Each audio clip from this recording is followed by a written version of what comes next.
Müzakirə olunan yaz sessiyasının qanunvericilik işlər planı haqqında bizim Müsavat Deputatı qrupunun üzvlərinin çıxışlarını eşitdiniz və o çıxışlara olan qeyri-adekvat şərhləri də eşitdiniz.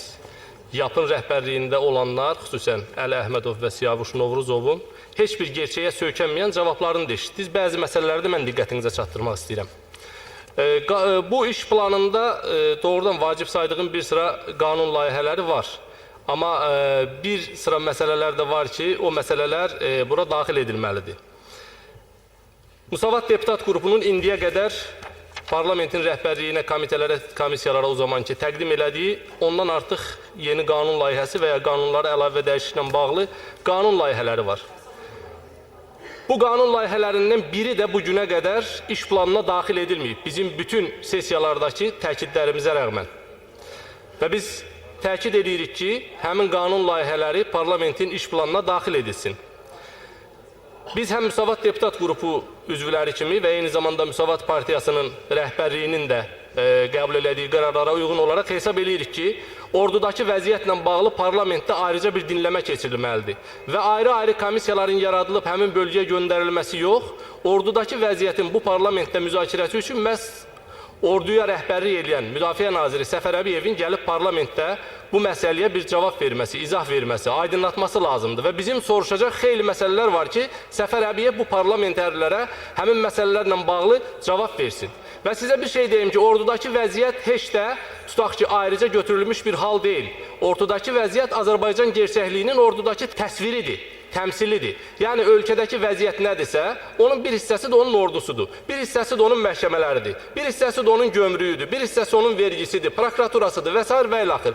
Və bu ölkədəki vəziyyətlə bağlı heç kəsə sir deyil vəziyyət. Vəziyyət dözülməz həddədir. Siz gedin seçicilərin içərisinə, o insanlarla təmasda olun və siz baxın, görün, o insanlara nə cür yanaşılır? Heç bir hüquqi yanaşma yoxdur. Heç bir o insanlara konstitusiya və yaxud qanunlara söykənən yanaşma yoxdur. Məhkəmələr sifarişli hökmlər çıxarır və bu insanların bütün hüquqları pozulur və s.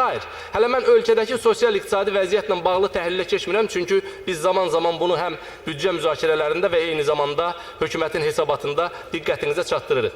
Digər məsələ, Qarabağ məsələsi ilə bağlı neçə müddətdir bu parlamentdə məsələ qaldırılır ki, ya bu parlamentdə qapalı dinləmə keçirilsin, ya açıq dinləmə keçirilsin, ya ümumiyyətlə bu Qarabağ məsələlərinin danışıqlarla bağlı bu parlamentdə bir məlumat verilsin. Nə qədər bu deputatlar mətbuatdan, saytlardan, xarici informasiya agentliklərindən Qarabağ danışıqlarında Azərbaycan rəhbərliyinin tutaq ki, mövqeyi ilə bağlı və yaxud qarşı tərəfin mövqeyi ilə bağlı fikirlər dinləyəcək?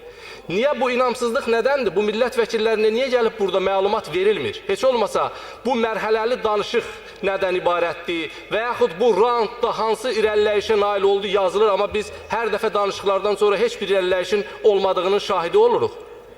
Ya İlham Əliyev özü ölkə başçısı və yaxud onun Qarabağ məsələlərində səlahiyyətli nümayəndəsi parlamentə çağırılsın və Qarabağ məsələlərindən bağlı nəhayət bir dinləmə keçirilsin, bizə bir məlumat verilsin. Biz də danışılan məsələlərin gerçək yüzünü bilək, heç olmasa məlumatımız olsun. Başqa bir məsələ. Biz büdcə məsələləri burada müzakirə olunanda bu təklifləri pərakəndə şəklində səsləndirmişdik. Amma biz təklif edirik ki, büdcəyə nəzarət sizin gözünüzün qabağında çox bərbad halda olduğunu biz çıxışlarımızda göstərdik o büdcə məsələsi müzakirə olunurkən. Büdcə üzərində nəzarət mexanizmi yoxdur. Ona görə təklif edirik ki, parlamentdə hər komitədən bir nəfər daxil olmaqla büdcəyə nəzarət mexanizmi yaradılsın və büdcəyə parlament deputat qrupunun nəzarəti olsun. Bu nəzarət qrupu yaradılsın və bu da bizim iş planımıza daxil edilsin. Digər bir məsələ, təklif elədiyimiz gündəliyə salınacaq məsələlərdən birisi də yenə dəfələrlə təklif eləməyimizə baxmayaraq bu daxil olmuyor. Amma yenə sizin də şərh vermək istədiyiniz və vacib saymadığınız bir məsələni diqqətə çatdırmaq istəyirəm. Son seçkilər, bələdiyyə seçkiləri Azərbaycandakı olan ən bərbad seçkilərdən birisi idi və o gerçəkliyin təzahürü idi. Nəhayət biz ortadan çəkildik və bu YAP xalqla üz-üzə qaldı və heç xalqa da ehtiyac yox idi axı. YAP üzvlərinin əli bir-birinin yaxasında qaldı. Deyirsiniz ki, orada olan deputatların, iki müxalifət deputatının ərazisində olub, bəli. Çünki həmin ərazidə həmin insanlar öz haqları uğrunda mübarizəyə qalxıblar. Həmin deputatların fədakarlığı sayəsində, həmin deputatların məhz seçki saxtakarlığının qarşısının alınması ilə bağlı fikirləri sayəsində, çıxışları sayəsində, mövqeləri sayəsində. Doğru deyirsiniz. Bir icra başçısı işdən çıxarıldı güya seçkidə baş verən qanun pozuntusu ilə bağlı. O nümunə idi. Onun timsalında bütün icra başçıları onun günündədir və ölkədəki seçkilərin demək olar ki, əksəriyyəti saxtalaşdırılıb. Siyavuş Novruzov burada dedi ki, ölkədə azad və ədalətli seçkilər keçirilib. 93-cü ildən indiyə qədər ölkədə olan seçkilərin hamısı qeyri-azad, qeyri-ədalətli seçkilər olub, saxta seçkilər olub və heç bir beynəlxalq standartlara cavab verməyib. Bunu biz müxalifət olaraq dəfələrlə bildirmişik və eyni zamanda beynəlxalq qurumlar da burada olan seçkilərlə bağlı heç zaman ədalətli seçki keçirilib fikrini işlətməyib. Buradakı nöqsanlardan danışıb və o seçkiləri tənqid edib. Amma bu son seçkilər onu göstərdi ki, Azərbaycandakı bu seçki praktikası Azərbaycanı çox pis vəziyyətə qoyub və qoymaqdadır. Bu davam eləsə, mən sizi inandırıram. Bu ölkədə vəziyyət həddindən artıq pis olacaq. Ölkədəki bu durumdan çıxmanın tək bir yolu var. O da azad və ədalətli seçkilər nəticəsində formalaşan hakimiyyətdən keçir, parlamentdən keçir. O parlamentdən ki, hökumət üzvləri bura gələndə onların yanını kəsdirib bəy tərifi deməsin, onlardan xahiş eləməsin, onları tərifləməsin, onlardan məsuliyyət tələb eləsin, iş tələb eləsin. Niyə bu ölkə bu gündədir? Niyə bu ölkə bu bərbad vəziyyətdədir? Niyə ölkədə korrupsiya və rüşvət bu səviyyədədir? Niyə insanlarımız bərbad haldadır? Niyə bu qədər kasıb ölkə Bakı kimi şəhər, dünyanın 20-ci ən varlı şəhəri kimi qeydə alınıb? Bəs hanı, bəs onun insanları axı minimum yaşamaq imkanında deyirlər.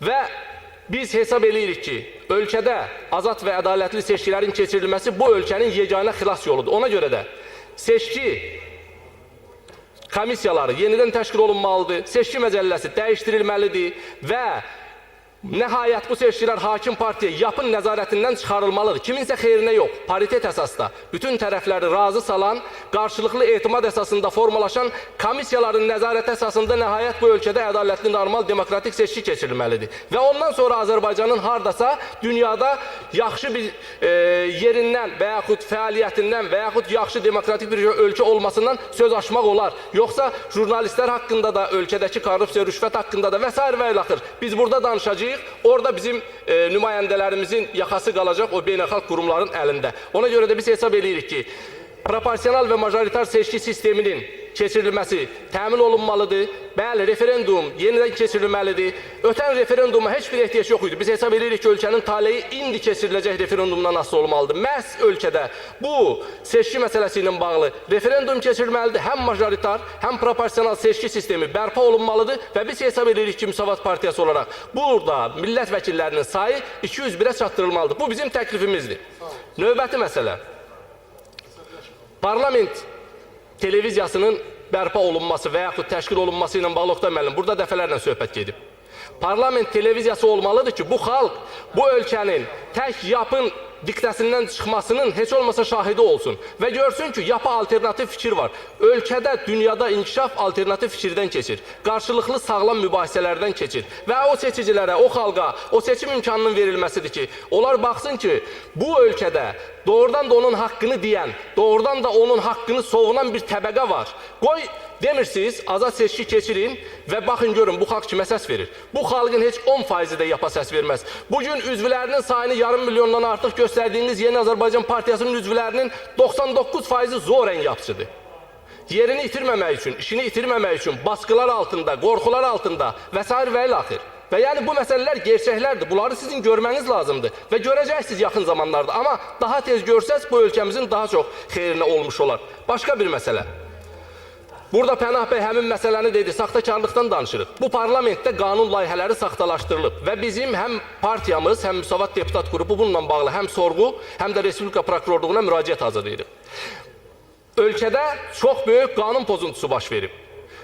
Dövləti cinayət baş verib və o rəhbərlikdə oturan üzvlərdən birisinin rəhbərlik elədiyi komitə Milli Məclisin qəbul elədiyi qərarlara saxtalıq eləyib, saxtakarlıq eləyib, dəyişdirib və onu göndərib prezident həmin qanunu imzalayıb.